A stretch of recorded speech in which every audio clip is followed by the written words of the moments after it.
Hey folks, I'm Red Monster SC, and in this video, I'm breaking down what changes are coming to mining in Star Citizen's Alpha 4.2 release. There are a few quality of life updates, as well as one possibly unintended but highly impactful change that's probably going to have a lot of miners reaching for their pitchforks.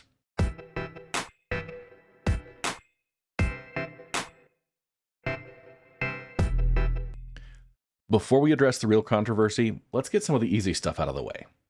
First up, refinery times have been cut in half across the board. A full mole load now only takes around 36 hours instead of 72 hours plus. This is great news for large-scale operations that want to do one big refining order instead of managing multiple smaller batches. For context, that 72-hour wait meant if you filled up your mole on Sunday morning, you weren't seeing refined materials until Wednesday morning. Now, you're looking at moving things starting Monday night. It also ensures that Prospector and Golem mining runs will be ready to collect and sell the next day, even when using Dynex solventation. Dynex solventation remains the go-to refinery process, with fair and exchange being swapped in for short-term needs. Those haven't changed at all, although I do wish the refinery methods could be updated to target specific material yield bonuses instead of just a matrix of high, medium, and low crossed with cost, time, and yield factors. Give me a 5% bonus to Quantanium at a cost of 1 or 2% yield for the rest of the Tier S and Tier A ores, and then I might have a reason to pay attention to other refinery methods. Next, we have the ability to load ATLS vehicles from freight elevators instead of having to pull them in the main hangar area. This change allows you to load ATLS vehicles in bulk with your hauling ship already on the landing pad, which saves a lot of time for cargo haulers and gemstone mining crews. Previously, loading a set of 6 geos into a Caterpillar took 20 to 30 minutes of careful maneuvering. Now, it's down to a couple of minutes. This is particularly helpful for gemstone mining operations that need to deploy multiple ATLS units efficiently. Unfortunately, this only affects the ATLS and the ATLS Geo. It cannot be done with other ground vehicles like the Cyclone, Rock, or the Centurion. Those would be nice additions when running a capital class ship with a full supporting fleet, but sadly, you'll still have to use the old methods of loading the support vehicles first, storing them off to the side, or traveling to a ground outpost with a Platinum Bay to pull your small ships to load. The scanning UI also had a minor update. Ping angle is now specifically called out with a graphic that maxes at 90 degrees.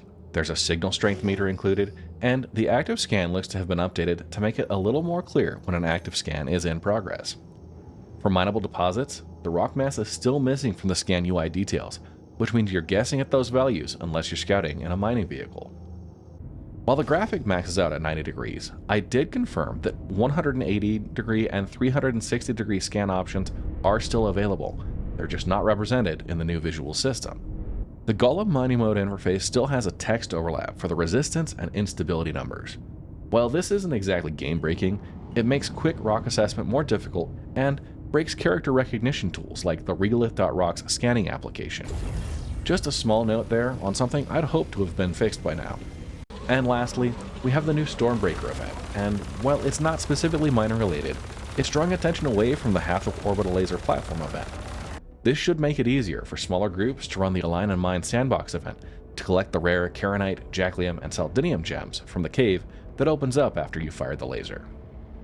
Now for the big issue that's got the mining community up in arms: ship wobbling in atmosphere. Ships now wobble persistently on moons and planets with wind effects, and it doesn't matter what vehicle you're in or whether the pilot is in the seat or not. This makes targeting specific fragments from laser turrets very difficult even at close range, and almost impossible at long range. What used to be straightforward precision work is now like trying to hit a moving target while your ship constantly shifts around. It doesn't affect every surface location, but it will likely mean your favorite surface mining spots are going to shuffle around based on atmospheric conditions. This is a clear example of how the push for realism can impact established gameplay loops. And this change has me asking one question: why?